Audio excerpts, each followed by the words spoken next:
que diz que, na verdade, cada país deveria abolir as suas fronteiras nacionais enquanto barreiras ao comércio, deveria deixar aberta e livremente fluírem as mercadorias de um lado para o outro, e isso permitirá a todo mundo consumir melhor a custos mais baixos, porque cada país vai se especializar naquilo que puder produzir melhor, naquilo que tiver vantagens comparativas, e tudo bem.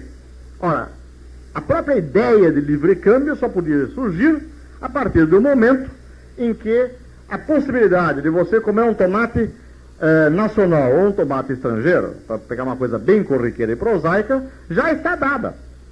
Quer dizer, o livre câmbio jamais poderia ter surgido no século XVI, porque não havia condições materiais de trazer comida, trazer bens prosaicos para o povão, para a grande massa popular, de outro lugar que não fosse da aldeia mais próxima. Quer dizer, um dos pressupostos fundamentais dessa divisão internacional do trabalho foi um extraordinário desenvolvimento dos meios de transporte, sem o que não teria sentido.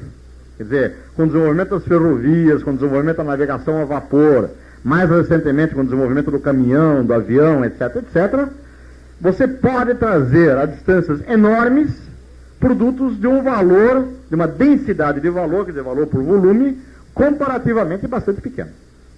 Então, vejam, com isso, a distância perde importância econômica. Quer dizer, o surgimento de uma economia mundial que engloba todos os aspectos produtivos, etc., que vai até o varejo, por assim dizer, só é possível depois que o obstáculo distância tenha sido superado. E foi. Não só com o desenvolvimento do transporte, que foi essencial, mas com o desenvolvimento de energia, quer dizer, a descoberta de fontes de energia cada vez mais baratas, e também com o enorme desenvolvimento da química, que permitiu a preservação de produtos que antes eram rapidamente perecíveis. Quer dizer, só se conseguiu levar, por exemplo, carne além ao oceano, depois que se desenvolveu a frigorificação. Muito bem. Então esta foi a segunda e atual etapa, no sentido grande do termo, do sistema econômico mundial, que para o Brasil se caracterizou pelo desenvolvimento de um único produto, quer dizer, nós tornamos-nos completamente monocultores com o café, que é um artigo de sobremesa, um artigo não essencial, é um artigo na tradição de luxo, porém, de um valor, de uma densidade de valor comparativamente pequena. Quer dizer, veja, nós começamos a exportar café no século XIX, e até hoje o exportamos, como uma bebida popular, com alguma coisa barata, que todo o povo toma, não só no Brasil, como fora do Brasil. Mas ao contrário do açúcar, por exemplo, nosso açúcar era vendido nas farmácias, na Europa do século XVI e XVII, que tem um altíssimo valor, e era um produto de luxo. Quer dizer, o povo não conhecia açúcar, o povo adoçava a sua comida com mel. O açúcar era um produto fino, fazia parte dos dotes das princesas reais. Café não. Café é um produto extremamente popular, tanto nos Estados Unidos como na Europa, não custa muito caro. A verdade é que ele faz um café extremamente aguado, né? Não sei quantos vocês conhecem. É chafé, que é mais água que café. Mas de qualquer forma todo mundo toma e não é um produto que marque a distinção. O que caracteriza precisamente a nossa inserção dentro desta divisão internacional do trabalho. Muito bem. Passemos agora ao aprofundamento um pouco de como foi possível construir um sistema econômico mundial que é uma continuação orgânica da economia nacional. Ou seja, cujo comércio, cujas trocas, vamos ver também cujo sistema financeiro, não se distingue qualitativamente como antes do que ocorria dentro do espaço econômico de cada nação. Para isso é preciso primeiro aprofundar um pouco as noções de livre câmbio e de protecionismo. Quer dizer, a ideologia do livre câmbio, eu já expus rapidamente, é a ideia de que convém a todos os países, e portanto não só aos países, convém a cada cidadão, que o comércio entre as nações seja o mais livre possível e que, portanto, as fronteiras políticas não sejam fronteiras econômicas. Para que essa ideia tivesse sentido, foi preciso uma profunda mudança na ideologia nacional. foi um autor inglês, Adam Smith, que há pouco mais de 200 anos atrás lançou um volume chamado A Riqueza das Nações, veja que interessante, das nações, em que ele tenta demonstrar que a riqueza das nações é, na verdade, a soma das riquezas de cada um dos seus habitantes. É uma noção muito democrática. Ao contrário do anterior, de que na riqueza da nação é a riqueza do soberano, é a riqueza do rei, do monarca, e principalmente do tesouro real, que é a quantidade de moeda, a quantidade de dinheiro que houvesse no tesouro real. Adam Smith revoluciona essa noção, dizendo que não, que uma nação é mais rica quando, em média, os que compõem essa nação, ou seja, todos os cidadãos, não só a aristocracia, a burguesia, o proletariado, enfim, todos, tivessem mais coisas úteis e agradáveis à vida. Esta é uma ideia que persiste até hoje. Então, através desta moderna definição do que é o bem nacional, o bem da nação, surgiu imediatamente no próprio Adam Smith a ideia de que o comércio devia estar a serviço do conjunto dos consumidores e não a serviço do rei. E, portanto, a finalidade do comércio não devia ser trazer ouro para o país, como se pensava antes, como pensavam os mercantilistas, para encher a arca do governo, o tesouro nacional. Porém, a finalidade do comércio seria permitir a todos os consumidores consumir da melhor qualidade, na maior quantidade e com menor custo. Significa baixar os custos de produção de tudo que se consome. Para baixar os custos de produção, é melhor deixar que cada um compre o que preferir em mercados competitivos. Portanto, abaixa as tarifas protecionistas, etc, etc, etc. Esse desenvolvimento da ideia do livre câmbio seguiu uma certa prática. Quer dizer, o livre-cambismo foi praticado entre as diferentes nações europeias e os Estados Unidos até um certo ponto. Porém, de imediato, determinados teóricos perceberam de que, na medida em que países de desenvolvimento diferente, de grau de desenvolvimento diferente, estivessem em livre câmbio, ou seja, estivessem livremente exportando e importando as suas respectivas mercadorias, o país menos desenvolvido tendia a ficar cada vez menos desenvolvido a custo do outro. Isso, por exemplo, verificou-se muito claramente no Brasil, quando, com a vinda da família real aqui, se fez um acordo com as nações amigas, se abriu os portos do país, os portos brasileiros, às nações amigas, que eram basicamente a Grã-Bretanha, e as manufaturas britânicas passaram a entrar no mercado brasileiro, pagando uma tarifa extremamente baixa, se não me engano, alguma coisa como 10% ou 15%. Até num certo momento mais baixa que as manufaturas portuguesas. Muito bem. Com isso acabou a manufatura brasileira. Quer dizer, uma porção de pequenas empresas que já vinham se dedicando à manufatura de tecidos, simplesmente perdeu o mercado e acabou. Quer dizer, fomos sendo reduzidos paulatinamente a um produtor especializado só de café, tendo que importar, pelo menos para as principais cidades, quer dizer, para aquela parte da população que não estava em economia de subsistência, os produtos dos países industrializados. E a nossa própria industrialização estava bloqueada por essa abertura extensa de nossas fronteiras econômicas. Quando isso foi percebido, não percebido só por teóricos, percebido no bolso, pelos empresários que estavam sendo esmagados pela concorrência estrangeira, começou o movimento pró-protecionismo. E isso, na teoria, acabou tendo como forma o chamado argumento da indústria infante. Isto é, quando um país não se industrializou ainda, quando está não desenvolvido, subdesenvolvido, ele tem que ter, durante algum tempo, uma chance de se desenvolver. Depois que ele chegar no nível mais alto dos outros países com os quais ele tem comércio, aí tudo bem, ele pode abrir suas fronteiras, porque as suas empresas, os seus trabalhadores, os seus engenheiros, já se terão apoderado da melhor técnica de produção e, portanto, os seus produtos terão qualidade e preço comparáveis aos dos países outros, dos países de fora. O Brasil acabou efetivamente começando a proteger sua indústria, infelizmente muito tarde. Quer dizer, começou a fazer isso apenas mais ou menos a partir da República, a partir de 1890. Por isso explica em boa parte, o atraso com que o Brasil começou o seu processo de industrialização.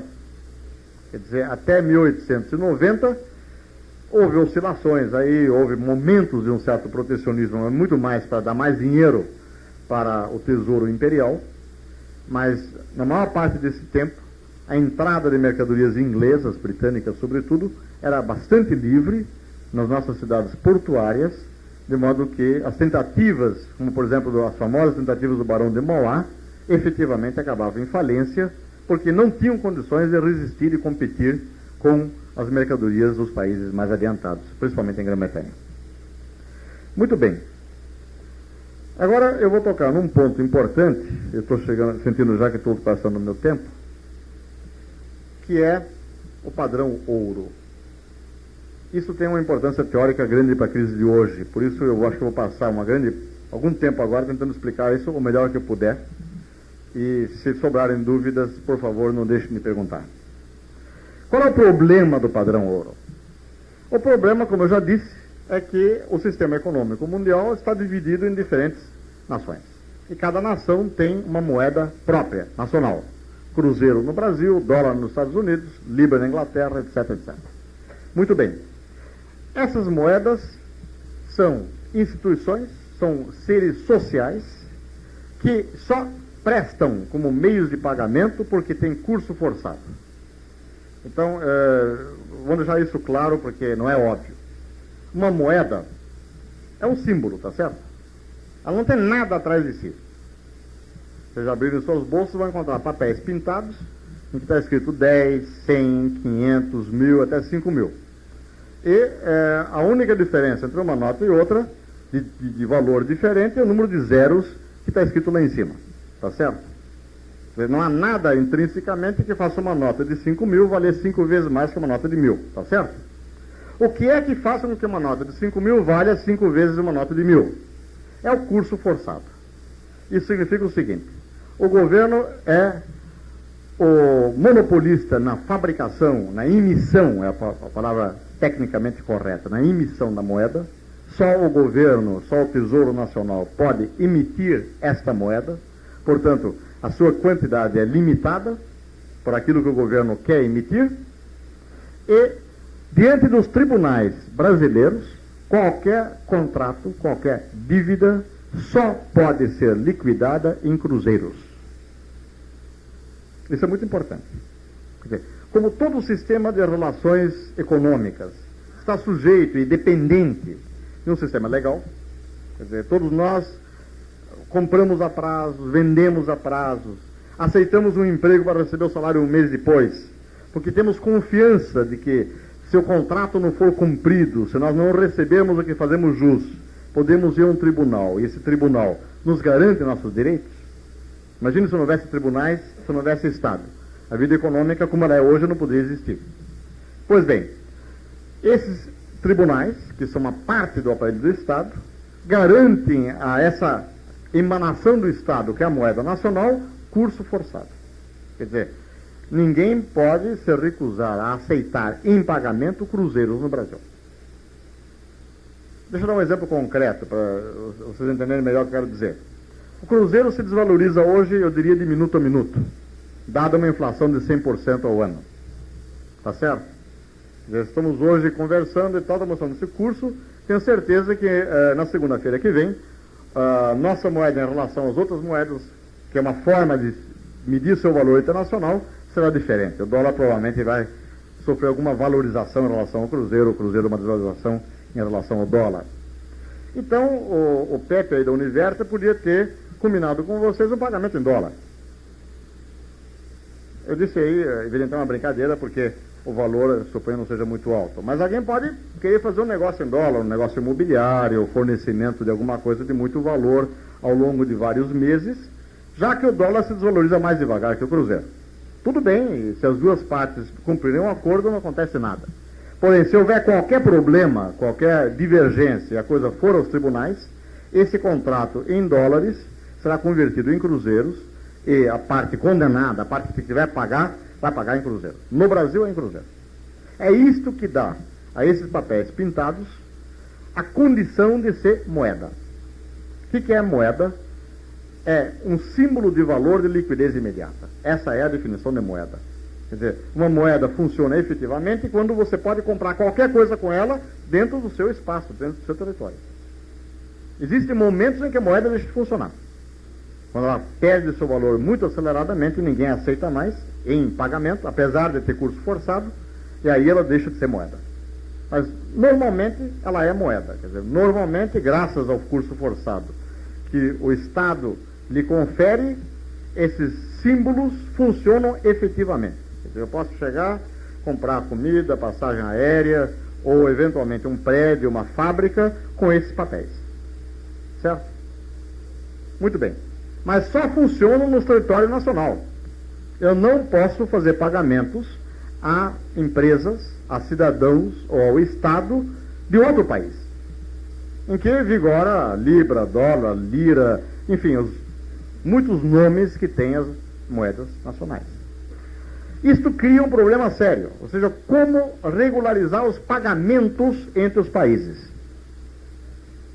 Na divisão, na não divisão internacional do trabalho, na primeira etapa do sistema econômico mundial, que eu escrevi a vocês, na verdade esse problema não existia, porque a relação era tão tênue, a relação comercial, que ela se fazia em grande parte por escambo. Quer dizer, o navio português ia até a Índia, cheinho de mercadorias portuguesas, descarregava e vendia e já comprava as mercadorias da indústria pelo mesmo valor. E estava pago, não sobrava dívida. Então não havia um problema de pagamento posterior. Se o comércio entre as nações fosse de escambo, ou seja, produto por produto, se chama também de acordo bilateral, vocês vão ouvir isso bastante, não haveria nunca problema de balanço de pagamentos, porque cada país estaria automaticamente em dia, estaria quites com os outros países. Mas isso seria, na verdade, uma falsa divisão internacional do trabalho, porque cada país teria que, vamos dizer, só comprar de outro país no limite do valor do que ele, por sua vez, estaria vendendo a esse país. Ora, a graça, quer dizer, a grande vantagem da divisão internacional do trabalho é, como eu contei para vocês, que o Brasil vendia muito pouco à Inglaterra, mas comprava da Inglaterra todos os produtos industriais. Como é que ele podia fazer isso? Ele podia fazer isso porque ele vendia café a outros países que não a Inglaterra. Obtinha desses países um crédito e com esse crédito eu comprava na Inglaterra. Obviamente a Inglaterra usava esse crédito que eu recebia do Brasil em pagamento pelas suas mercadorias para fazer compra nos Estados Unidos, para fazer compra na França, enfim, nos consumidores do café brasileiro. Está claro? Então você tem relações triangulares, quadrangulares ou com um polígono de quantos lados vocês quiserem. Para isso é preciso ter uma moeda. Para isso é preciso ter um sistema de pagamentos. Por quê? Porque se eu compro de A e vendo a C, e posso comprar de A para B, para C, para D, para comprar de F, e se por sua vez vai pegar o meu produto e vender para G, etc. Enfim, 150 nações, fazendo todo tipo de transações entre si, sobram um monte de dívidas que não serão saldadas imediatamente. Quer dizer, todo o país será uma dívida externa, e créditos externos também. Quer dizer, terá países que lhe devem e países a qual deve. E, num certo momento, tem que haver pagamentos. Como fazer isso sem ter uma moeda nacional? Internacional, uma moeda mundial. Muito bem. Isso funcionou da seguinte forma.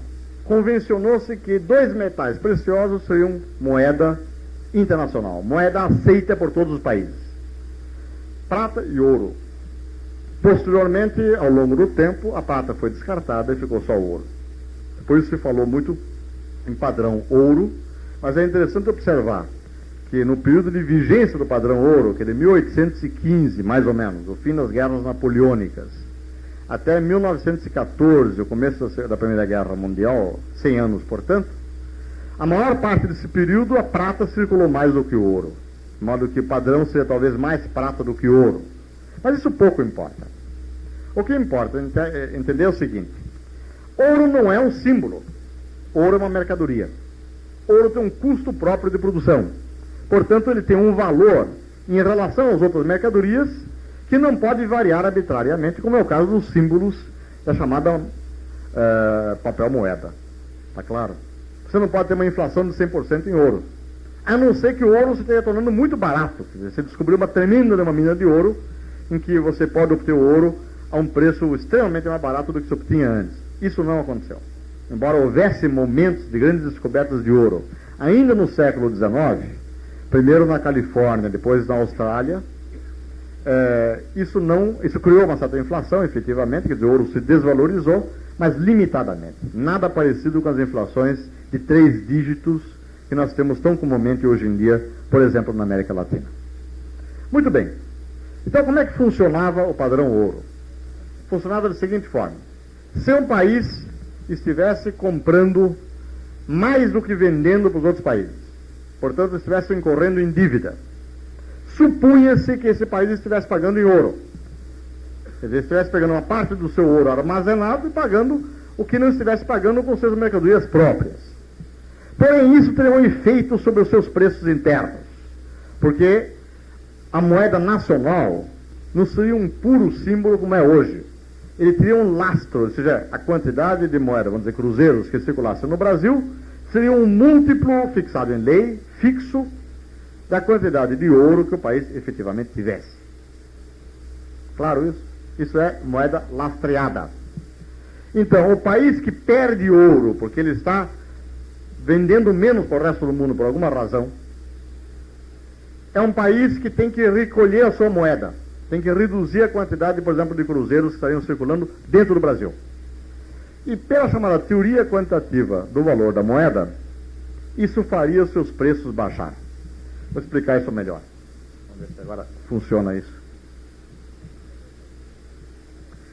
A teoria quantitativa do valor da moeda diz o seguinte: se nós somarmos todas as transações que ocorrem no país durante um ano, todas as compras e vendas de toda a espécie, e somarmos,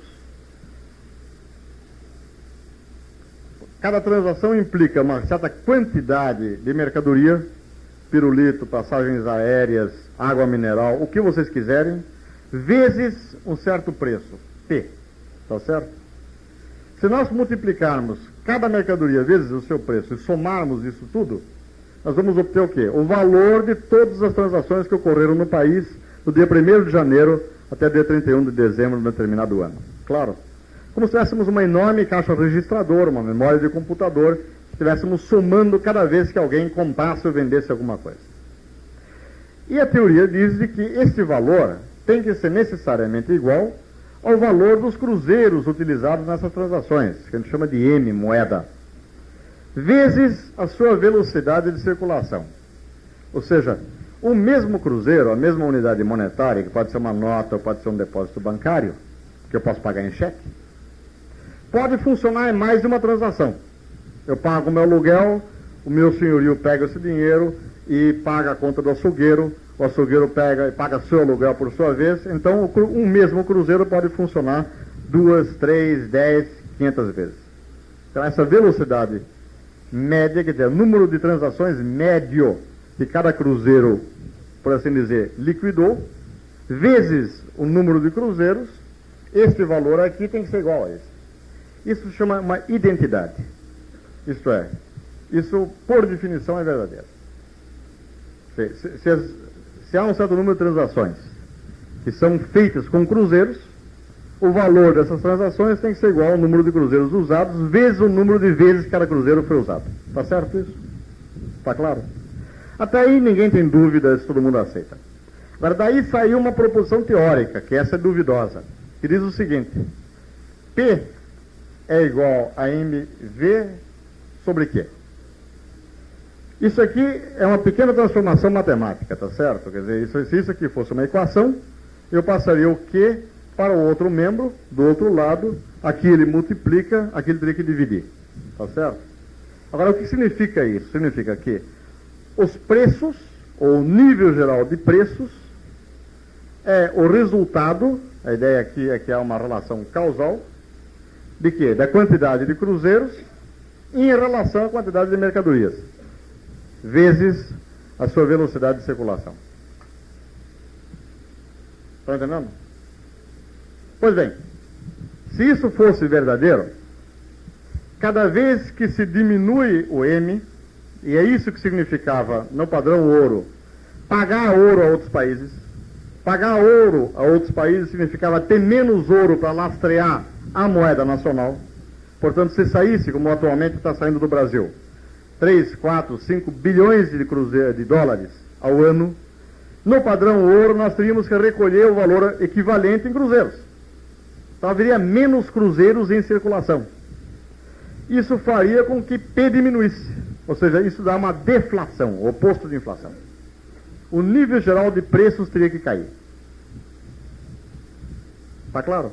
Quer dizer, se os preços são determinados pela quantidade de moeda em circulação em relação às mercadorias transacionadas, vezes a velocidade de circulação, que é supostamente constante, ou enfim, não altera isso aí, o país que está em dívida, o país que está comprando mais do que vendendo para os outros países, tem que reduzir a quantidade de moeda dentro, a nacional, porque está perdendo ouro, que é o lastro, consequentemente seus preços todos vão baixar. Isso vai tornar as suas mercadorias no mercado mundial mais baratas. Então ele vai passar a vender mais e vai equilibrar a situação. Pelo contrário, sendo os seus preços mais baixos, as mercadorias importadas vão ficar mais caras. Então ele vai comprar menos fora. Na concorrência entre o produto externo e o interno vai ter uma vantagem a mais. Então, automaticamente, vejam, essa é uma palavra muito importante. É o centro da ideologia liberal. Automaticamente, qualquer desequilíbrio é corrigido, sem que o Estado tenha que mexer uma sobrancelha. Quer dizer, não há necessidade que o governo tome qualquer providência. Automaticamente, o sistema monetário corrige qualquer desequilíbrio comercial. Isto é a essência da ideia do padrão ouro. Só para complementar, isso que eu estou falando do país que sofre um prejuízo, que está com déficit na sua balança comercial, ocorre inversamente no país que está com superávit, o país que está vendendo mais do que comprando nos outros países. O que os outros países fazem? Pagam em ouro. Então nesse país entra ouro. Entrando ouro, vai aumentar o M. Quer dizer, necessariamente a sua moeda tem que se multiplicar, porque o lastro cresceu. A quantidade de moeda que existe no país é um múltiplo desse lastro, é 2, 3, 4 vezes esse lastro. Na medida em que M sobe, P tem que subir. Ou seja, nesse país haverá inflação. Os seus preços vão ficar mais caros, consequentemente os produtos que ele está importando estarão mais baratos em relação aos seus próprios produtos. Ele vai importar mais. E os seus produtos de exportação estarão mais caros que dos outros países. Então ele vai exportar menos. Então o seu superávit também será corrigido. Então vejam que sistema infernalmente bonito. Qualquer desequilíbrio se corrige com uma pequena variação de preços para cima ou para baixo através da quantidade de moeda que aumenta ou diminui. A ideia era tão bem bolada que se suporia que jamais haveria crise. Quer dizer, se o país começa a ter déficit, logo mais ocorrem essas coisas, ele deixa de haver. Se o país começa a ter superávit, logo mais ele deixa de ter e tudo bem. Pois bem, houve um século de prática do padrão ouro, e hoje os liberais se recordam com tremendas saudades desse século, e parece que o sistema funcionou razoavelmente para os países ricos, para os países centrais, para os países europeus e da América do Norte. Não funcionou certamente, ou funcionou tremendamente mal, para os países da periferia como o Brasil. Então, vamos ver como é que funcionava no Brasil. No caso do Brasil, evidentemente, o que entrava no Brasil não era só a receita da exportação do nosso café, ou do nosso algodão, ou do nosso cacau, ou da nossa borracha. O que entrava no Brasil também eram investimentos, empréstimos externos, em grande quantidade. Então, durante a maior parte do tempo, Brasil e países como o Brasil compravam mais dos outros países do que vendiam a eles. Estávamos em déficit permanente, sem que esse raio de mecanismo funcionasse. Porque o déficit na chamada conta corrente era compensado pela superávit na chamada conta de capital. Estávamos tomando dinheiro emprestado. O governo brasileiro tomou generosamente dinheiro emprestado para construir as ferrovias, para levar nosso café para o exterior, para poderem entrar as mercadorias inglesas. Enfim, a Grã-Bretanha, principalmente nesse período, foi uma tremenda exportadora de capital. Basicamente para implantar o capitalismo, o reflexo do seu próprio capitalismo, o capitalismo dependente, o capitalismo produtor de produtos primários, na periferia. Quer dizer, não seria possível obter aquela divisão internacional do trabalho sem as ferrovias, como eu já mencionei a vocês, sem os portos e assim por diante. Isso precisava ser pago, antes que esses países pudessem produzir café, algodão, carne, etc, etc. Alguém precisava adiantar o dinheiro. Quem adiantou? A Grã-Bretanha. Então, na verdade, não houve equilíbrio em momento nenhum. O tempo todo os países foram se endividando cada vez mais até o pescoço, até além do pescoço, até além das orelhas. A Inglaterra, do ponto de vista dela, exportava muito pouco capital, porque ela recebia tanto de juros, o serviço do seu investimento era tão alto, que ele meramente mantinha os juros lá fora.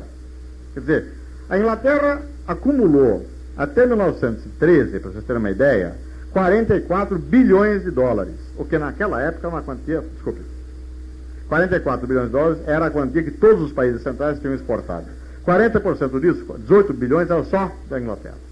Isso é uma quantia enorme. Vocês podem multiplicar por várias vezes, porque o dólar sofreu muita desvalorização de lá para cá. Muito bem. Olha, se quiseram investir, investiram, e daí? Daí acontece, quando dava crise, e dava periodicamente, eles deixavam de consumir os nossos produtos, o nosso café, a carne argentina, o algodão americano e assim por diante. E isso fazia com que a balança de pagamento sofresse um rombo imenso. Aí que nós estávamos precisando de mais dinheiro deles, evidentemente, para continuar comprando o que era essencial à população. Mas aí eles diziam não. Acontecia exatamente o que aconteceu com o Brasil do ano passado para cá. No momento de crise, eles não emprestam. Por que eles não emprestam? Porque eles sabem que não podemos pagar. Há uma regra essencial no negócio bancário, que é o seguinte: você só pode emprestar dinheiro com segurança a quem não precisa muito. Se você emprestar dinheiro, alguém está precisando vitalmente, não empresta, que ele não vai te pagar mais. Quer dizer, a chance que ele te pague de volta é muito pequena. Então, no momento de crise, os capitais refluíam para o centro. E aí nós entrávamos em moratória direta.